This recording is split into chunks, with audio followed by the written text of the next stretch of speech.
Hello and welcome to Away Games, the Chicago Cubs podcast. My name is Kevin McCaffrey. I'm here with a Cubs hat wearing, properly color-coded Adam Mamawala. What's up? You know, I just woke up like this, Kev. Yeah, I bet you did just wake up like this. I did. I absolutely did. Yeah. Yeah, but you look athletic. I know you're coming from a tennis lesson. Is that correct? You know, ordinarily I would be, but the tennis cancel was the tennis lesson was canceled due to the heat. It is very hot. It is very hot. It's extremely hot. It is. It's as hot as the Cubs bats, baby. It is. It's fired up. We're recording this. I do. Yeah. I feel like I'm kind of stealing your style a little bit. I feel like the backwards dad hat is somewhat more your vibe, but it felt right today.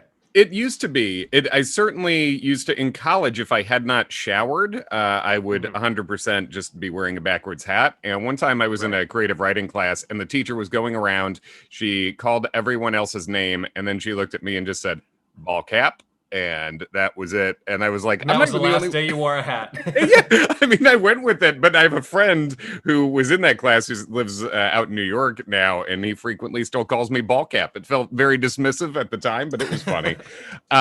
Hey, follow us on Twitter at Away Games Pod if you want to see us tweeting through fun things like the Cubs combined no-hitting, the richest team in baseball, or not fun things like the rest of the last week. So we're tweeting regardless, and Away Games Pod on Instagram as well. Yeah, we've got the one highlight from this past week, which is, to be fair, a good and fun highlight. Great highlight. But other than no-hitting the Dodgers, it feels like the Cubs have been no-hit every game for 2 weeks. That's how it feels to me. Yeah, it is how it feels. It feels like when someone gets to second base for the Cubs, there's no threat of scoring that. And then if anyone else gets to second base, it feels like they're going to come in on some bullshit. Now we're recording this the day that it drops. And so the Cubs were defeated by the Brewers for the second game in a row yesterday. They hit the Brewers and lost. So that sucks. That's not on the pitching. We got enough from Davies, and obviously the bullpen did great in that game. Yeah. You know, I mean, they hit. Yeah. I'm looking at the Cubs schedule over the past month, and granted they've faced some tough teams, but just statistically, you figure you're gonna get enough lucky bounces, enough bloops, enough timely hits that at least once in a month you score double digits. Yeah, and we are sitting here recording this, going into a game that is kind of about as close to a must-win as you can have this early in the season, because if it's the classic: you get swept, you lose 3 games in the standings, like. At the end of today, the Cubs will either be 6 games back or 4 games back. Neither are great, but you kind of don't want to go into Milwaukee and get swept. But the point being that the last time the Cubs scored double digits was Saturday, May 29th. So it's been a full month of the Cubs not scoring double digits. When you take it back to that win to close out the St. Louis series, the only time the Cubs have scored more than 4 runs in the past 3 weeks was 1 game against Cleveland. Oof. Every other game in that stretch. So this is from the 13th to the 29th. The Cubs have had 4 or less in every single game other than that win, 7-1 win against Cleveland. And somehow they've won a few of those games. But, I mean, you're just not going to beat teams that way. No, that's a really good breakdown that I haven't seen elsewhere. Isn't it fun when our podcast does something like that? That's illuminating to me, Adam, because if you're not scoring more than 4 in a game, like you look at league ERA wide, if your pitcher has an ERA under 4, you consider that to be pretty good, right? Mm-hmm. So we are needing the Cubs to pitch as a team to below that literally every single game. Like, otherwise, there's no chance to win over the past month, which is a very tough stretch of the schedule. And it seems like the Cubs have had a few of these series where they managed to eke out one on a tough road trip, obviously, against the Mets, Giants, and Dodgers. Yeah, we're all like one. And certainly with the Mets and Giants, it was like, I think, the last game of the series to kind of salvage it. So we hope the Cubs can do that against the Brewers here. But they're just, I mean, and even against the Marlins, I mean, they had to win that last. Gross. Yeah, Yeah, it I know. is. And I mean, we talk about the Cubs not scoring double digits in over a month. The Brewers scored double digits against the Cubs in an inning earlier this Hmm. week. The Cubs gave up 10 in I believe it was the eighth inning, and what was Yeah. otherwise a close game. And the Cubs haven't put together 10 runs in 9 innings that whole time. And you look at the lineup. Where did you Yeah. turn off that game? How far did you get before you just turned it off? Full disclosure, I was myself and a couple friends of mine throughout quarantine would do like roughly once a week, once every other week video game night. And so Mm, I was doing that, but we have the laptops open next to us. So we have like a video chat going. And yeah. I had my phone going with the game to the side while all that was happening. And basically, in the eighth, after the first home run, I just turned the phone over, and then I during a breaking gameplay, I turned it back up, and then it was like it looked like something had broken. Like seeing the score, I was like, "What the? I don't know what happened here." Yeah. And Trevor McGill had the worst night of. I mean, you can't be worse than that, but. I do believe Trevor McGill's a talented pitcher and he'll be fine. But yeah, what an absolute mess that was. Completely, and such a weird game because Wisdom hits that. I mean, that's one of the farthest home runs I've ever seen in that stadium. The guy It was has listed at genuine power. 435, but there's no way that's 435. That's like a home No, run derby home run. that was an absolute blast, and Wisdom has that in him, which is very cool to see. Yeah, but I mean, Yeah. for it to go from that very dramatic game tying home run moment to just the wheels coming off, and I was I was watching it with the lady I've been seeing at her place while The Bachelorette was on in the background, and at one point, I think during that inning, I was just like, God fucking damn it, and she was like, I didn't even think you cared about this shit. And I was like, Yeah, you know what? They're not here for the right reasons to fall in love with Katie. Someone's here to build his brand, and he's being very manipulative. I watched The Bachelorette as well. So, pretty great. yes, I Glad he's out of there. Yeah. You know, she lured him in with the rose and then was like, "Fuck off, buddy." And Man, what a that production! makes for great ratings. What a I what love an the. Do you think there's anyone who watches that show and really thinks it's like actually happening? The idea that one of the other hosts is like, so there's a person from my past who just like showed up in the middle of the desert. We didn't know he was going to be here, but he just appeared. Yeah, I was swinging through into a massively quarantined television zone, and yeah, it's great. I love it. We watch it religiously as well. And I mean, that was a better thing to watch on Monday than the Brewers scoring 10. I mean, it is the Cardinals are in fourth place right now, which you love to see it, but the Cubs Brewers, I feel like over the past couple years has felt like as much of a rivalry as Cubs Cardinals, if not more so. And it really sucks to be losing these games when they matter, when they matter this much. And I think yesterday is it is a real good microcosm of the problems with the construction of this team. Let's just say in the ninth inning, against Josh Hader with the tying run on second base and scoring position, the Cubs hit Jose Lobaton, who is not a major league quality hitter. That's who they had because there's such a litany of problems with this, but I think it's very illustrative of what this roster is right now. One thing, that's bad management by David Ross. You cannot be down to that. At that point. Now, we heard later that both Rizzo and Chris Bryant were unavailable. Now, Rizzo's been, Bryant was hitting the previous day. So obviously we know Bryant has his thing where he constantly tries to play through injuries, sometimes to the detriment of his performance. But this is like one issue is the Cubs always playing multiple days with guys unavailable before they inevitably IL them. And then you're just playing shorthanded instead of just committing to the IL and bringing players up to fill this spot. There are plenty of people at Iowa that would have been a better person to put up in that spot than Jose Lobaton. The manager cannot let that happen. That's poor managing. And the front office, the pitching infrastructure here has done great. We have about 40 relievers I love seeing, and I feel interested in seeing when they show up. But Adam, looking at this roster, what what do you find encouraging, or what are you happy about looking at the roster as it stands today, since the beginning of the Jed Hoyer era, which was the very end of last year? Mm-hmm. Is this a trick question? It kind of seems like it, right? I mean, because my first thought was Patrick Wisdom, who's fine, Sure. and that's interesting. Right. But that came in at he was at the alternate site last year. Good pickup, but that was before the offseason. Yeah, I mean, I think we've spoken about the kind of like under the radar acquisitions that the Cubs have made, which is like Marisnick has been mostly good. That's and a good call. Outfielder. Obviously, I think Duffy was far exceeding expectations until he got injured. Yep. But Sogard should not be on a major league team. WRC plus of like 60? Lobatone absolutely should not. And to your point, and we talked about this last week, would be awfully nice to have Victor Caratini right now. You know, forgetting Darvish, which is hard to do, because I'll never forget him. We love you.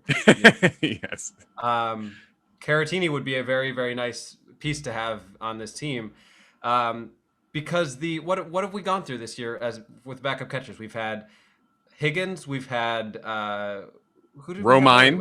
Romine was signed in the offseason. So that was which Romine? Austin, Andrew? I don't even know which Romine. Signed them both, but Austin was the catcher. And they spent some money there. He got a $1 million contract, I believe, a touch over. Yeah. And I mean, he got injured. I'm not blaming the guy's injury on Jed Hoyer in the front office, but right. Now, do you? There's obviously been a lot on Cubs Twitter about what Kyle Schwarber has been doing of late and how nice that would be to have in the lineup. Yeah. Do you feel like that's just people playing the hindsight game, or do you agree with that take? I mean, I agree with it. I think we both. I agree with it to a point. I like the swap out of Schwarber for Jock Peterson is, looking at them statistically, what they've done like over the years. They're extremely similar players. Jock was cheaper and had some strengths that Kyle did not have, at least at the time, it seemed, with the high fastball stuff that we know the rest of the lineup was vulnerable to. So I think we're on record that we both thought not picking up Kyle Schwarber's option was a little weird at the time, but I can say that's defensible, even though Kyle's been much better than Jock this year. Jock's been fine, and I understand that from a baseball perspective. But if we're doing that also largely to save like $3 million, the Cubs are a team that should never be worrying about saving $3 million, really. So let's say that. And then the trade of Yu Darvish and Victor Caratini. I mean, obviously, we won't just keep harping on that, but it's indefensible for not just a big market team, an elite big market team. Like, the money that the Cubs make is beyond almost every team in baseball. Besides the Dodgers and Yankees, there's no one you can say that is distinctly making more money than the Cubs. And that's a salary dump move that, as we see, is the two biggest weaknesses of this team that was leading the division a week ago. So, I mean, we can talk about how Duffy was a good addition. That makes sense. Absolutely. Great. Marisnick, absolutely. That's an upgrade on Almora. I see exactly what you're doing there. That makes sense.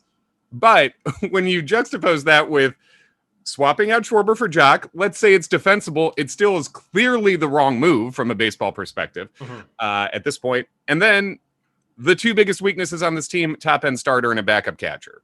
I mean, that's an F. If you want to be nice, that's a D. That's a D as far as you don't get credit for not tearing down the team further when your moves are a net negative. Well, and it's amazing to me that there is still this presence on Cubs Twitter of people being like, well,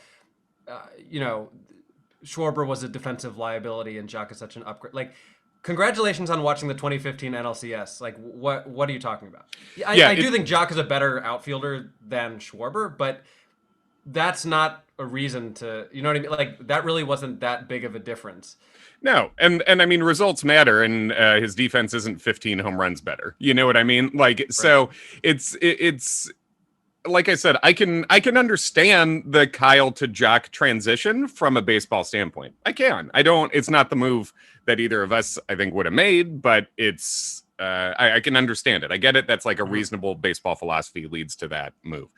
The Darvish Caratini stuff, it just, one team fleeced the other if we're talking about contending now. And I mean, we should also say the prospects in the Darvish deal, some of them are very exciting. A couple of them have been doing really, really well. Owen Casey seems to be lighting things up and might be getting to full season ball pretty quickly. And Preciado, who was the highest ranked prospect there, big shortstop prospect, he hit his first homer and I think his first game.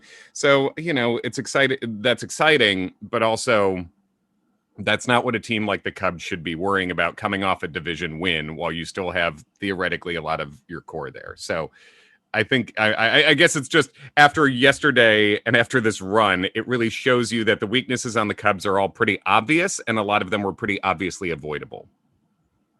Right. Yeah, it just feels like if you're going to go, it's a very much like 1 foot in, 1 foot out sort of feeling this entire season, where it's like, so are we going for one last shot with this core, or are we not? Mm-hmm. Right. So yeah, a lot of the narrative on Cubs Twitter right now is like, well, this is like what the Ricketts want anyway. Like if they keep playing poorly, then they'll just sell everybody at the deadline. Like, do you think that's what we're trending towards? I mean, I don't necessarily think that. I mean, I think the Ricketts would be fine to save any dollar from here to the end of time. This is what they've proven. They're real estate people who found a nice way to center their real estate with the baseball team, and they got their win, and thank God we got that. But it's they're not behaving like people who own the Chicago Cubs and have the money that they do should be behaving. Mm-hmm. But I don't think it's a full on like plot of major league level. They're going to sell off no matter what. I think the Cubs play over the last week or so is certainly helping it towards that direction. But I don't think decisions on how hard to sell or buy are going to be are going to be really locked in for another like week or so. I do think this is, and it's easy to say this every week of the season. I don't think we have before. I think this week is the most important week as far as figuring out a direction that way. Because if the Cubs get swept by the Brewers today and then have another bad week, and the Cubs are 8 games back of the Brewers and they're 3 aces going forward, I mean, you're not getting the wild card. So then it starts to make sense to sell. Yeah. Yeah. What do you think? What do you think will happen, or what do you think should? Well, I mean, emotionally, I don't want to like admit that maybe this is kind of the end of the road here. I think that's part of what's been so frustrating watching this team over the past few weeks, is that it's like this slow speed car accident where you just like feel it happening, and they as much as we've all bitched about the Ricketts for good reason, the Cubs have added every trade deadline, at least in some form or fashion, in this last 5-6 years, and I feel like this team deserves that chance, but I also feel like I'm wildly biased, and I just am always hoping that people will snap out of like looking at Ian Happ at the plate is, I don't even know what to say anymore. And like Hayward just continues to be who Hayward is, and I don't know if it's the injuries. I don't know if all of a sudden when like Nico gets back, and hopefully when Bodie gets back, and some more players get healthy, Rizzo and Bryant specifically, things are going to turn around. But I mean, they've been demonstrably bad for weeks now. Yeah, Ian had a really solid game 2 games ago, and then was lost yesterday. He had the homer off Peralta, and then a really good walk that he took as well, and that was really encouraging to see. But we're at this point in the season, and Ian's hitting under 200. There's just not. I mean, that's not. It's not good. It's not good. There's no way to spin it as good. And when you have a guy with Ian Happ's talent, and who was a borderline MVP candidate last year, in the shortened season, sure, but still, and the guy's 26, I mean, that's a real bummer seeing how that's been so far. And he can get hot. I mean, Schwarber had a really rough first month of this season. Now, we're more than 1 month into the season, but guys can get hot too. There's a reason the season is as long as it is. But I don't. It's impossible to have a real opinion in a completely informed way without knowing what the team's plans are for how they're going to spend and attack next year. Because if they are rebuilding in that in a huge way that doesn't involve extending the stars they do have, I mean, then this is the last chance to win anything, you know? And like, if we're not getting impact players in deals, I would rather they go all in right now, not all in, like buy everything you can get in deal from the farm system or anything. But I would rather they try to contend to the end of the season if they know this is the last time they're going to make a playoff level commitment for a couple of years, you know? Right. Well, and again, I don't understand why they wouldn't have tried to get any pitching help already. Like, it's not impossible to pull off a trade earlier in the season. No, and I mean, it was the weakness coming into spring training. You looked at this pitching rotation, and without Darvish, you have Hendricks and a sea of 4s or 5s, you know? Mm-hmm. And Alzolay has been very exciting, but you look at his numbers, and that's a 4 or a 5 right now, you know? Right. The Cubs don't have anyone else besides Hendricks that would be a no doubt starter in a playoff series anyway. You know, Arrieta has had a solid first month, and he has been straight up bad for the most part since then. He had his last start was a little encouraging, but Arrieta has not turned out to be a great gamble. Trevor Williams is another guy who hopefully is coming back, getting healthy after the appendicitis. So you hope that helps a little bit. But I mean, it was the weakness coming into the year on paper, and it still is. So right, and also the only reason that the Cubs are even above 500 is because the bullpen has been like near infallible, and now we're starting to see some natural regression, which is to be expected. And anybody like shitting on Tepera or anyone at this point, it's like, have you not been watching the first 3 months of the season? Like, these guys can't just pitch scoreless innings every time they're out there. We've said, yeah, and I think you pointed this out before, but how relief pitchers tend to get, like, from certain fans, get a tougher rap than a lot of other people, because like if they give up a run once, everyone's like, this guy's trash, you know? Like, you see a lot of people exploding about Rex Brothers. Look at his numbers. Like, you can feel however you want to feel when a guy comes into a game like, oh, I don't feel confident. But you look at the numbers, he's been good. I mean, everyone in this bullpen has been good, you know?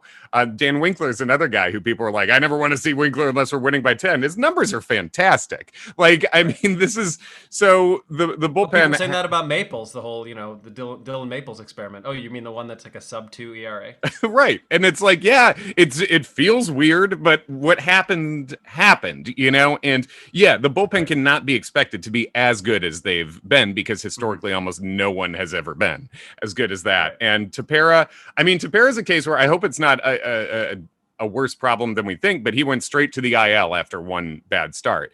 And that makes sense. That seems to me to be good usage when you have depth in that bullpen, and the guy's been overused. 10-day rest. Absolutely. Rest him. He's important.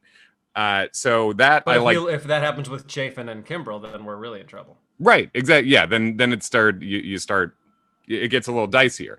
Adam Morgan came up. We saw him, a left-handed reliever with some good stuff, was doing great in Iowa. He came up, and then Justin Steele, we think, is closer to health now. He's been throwing a little bit, so that's good to see. Yeah, I mean, like, honestly, for the next week, the thing that concerns me most is Rizzo and Bryant, because boy, looking at the lineups, the starting lineups, the last 2 days, the Cubs chose the most important season, and not just chose, some of it's injury stuff, obviously, but like, these are the weakest lineups of the year rolled out in the most important games. Yeah. So we need. Yeah, you don't want a big game in late June to look like a split squad spring training game. Extremely big split squad energy here. We had Ian Happ, who we love, but you got the 190 average hitting cleanup yesterday. I mean, like, yeah, and you look at who was playing. I don't know what else you would do. Like, I don't even think that's necessarily the wrong move. In looking at the lineup that was there, I wouldn't have ordered it differently.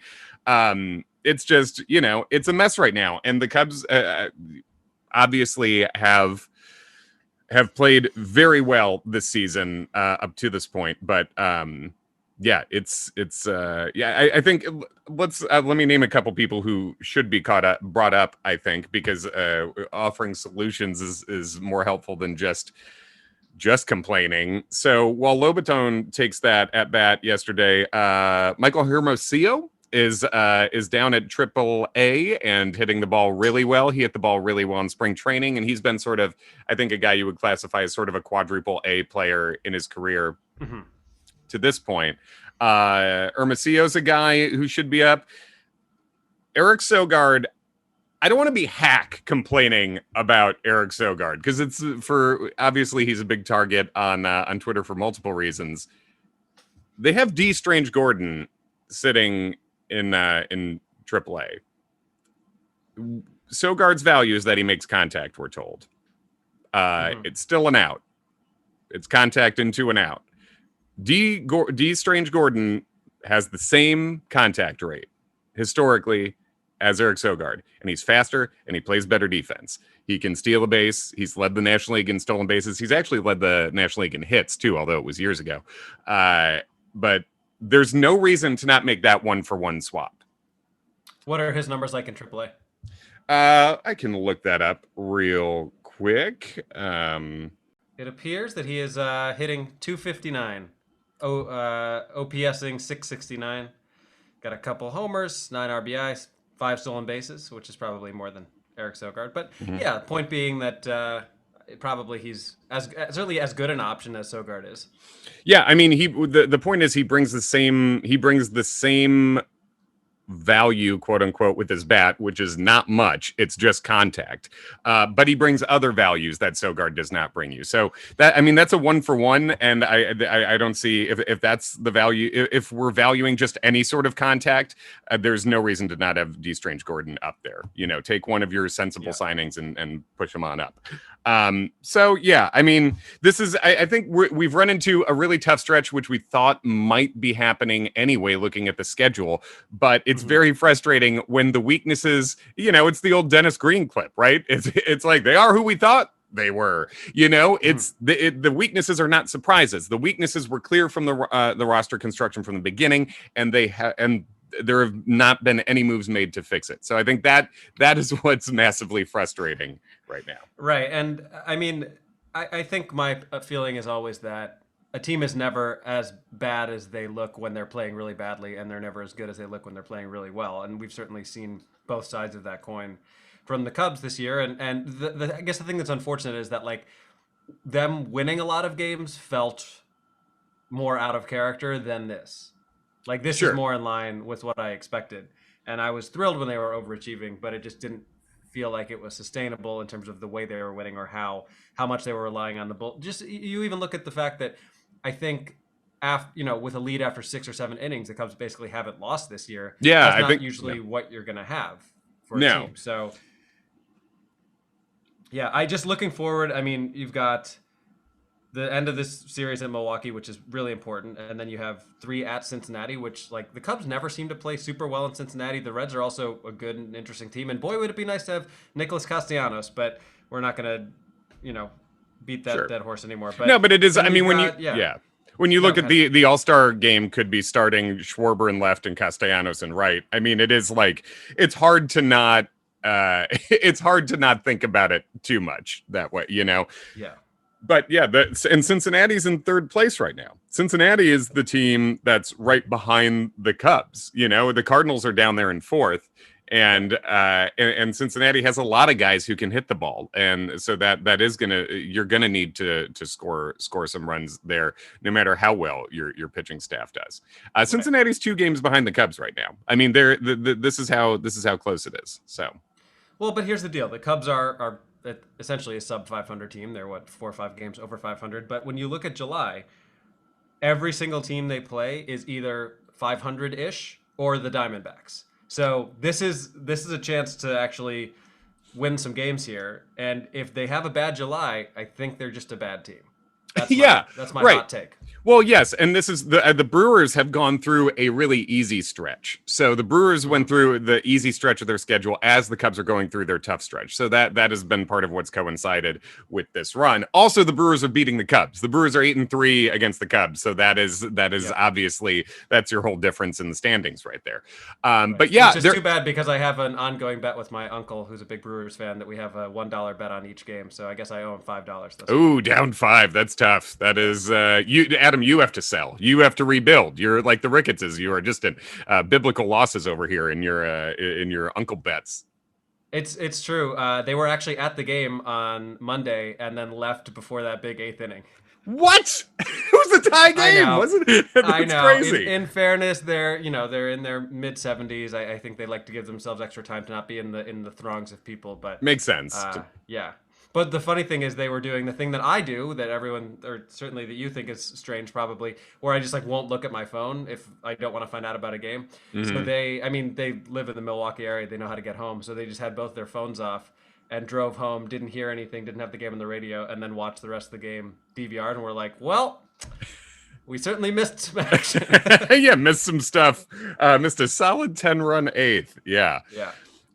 Well, good. I'm happy for your uncle, even if I'm not happy for anyone else. But I think as you talk about the schedule going forward, if the Cubs do get a little healthy here, you just do what you're supposed to do, you play anywhere near your true talent, they could absolutely close this gap and go on a run in July. The season, it's not over because you're 5 games back in June. Like, this is not over, and the Cubs are banged up. They can get healthy and get a little smarter. And if you strengthen this team a little bit, you can absolutely win this division.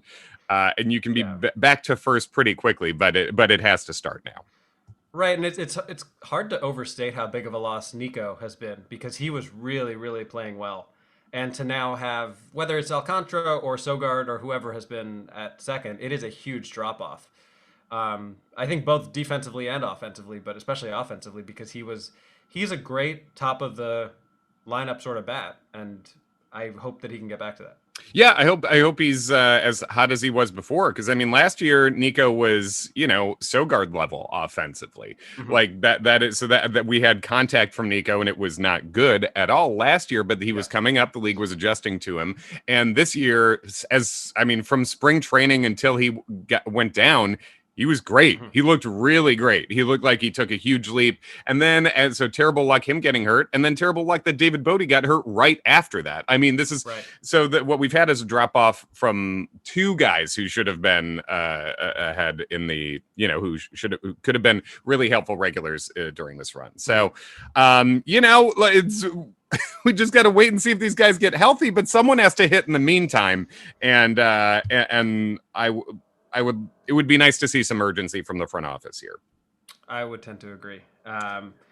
You got anything else? I do not. All I have is that you should follow us at Away Games Pod on Twitter and Instagram, and we will keep live streaming these games. This is a bit of a bummer of a vibe, because that's what's happening right now. This podcast is not a cheerleader podcast. It's not a hater podcast. We reflect, it's definitely not a hater podcast. It's definitely not an HADER. Yes, absolutely, 100% now. But yeah, we're just the no hitter was nice. The no-hitter was very nice. I would really, really, really, really be nice to see the Cubs salvage a game here against the Brewers today. And then I'm going to go see Shohei Ohtani tonight. Hey, so that's exciting. Some stuff up on Away Games Pod.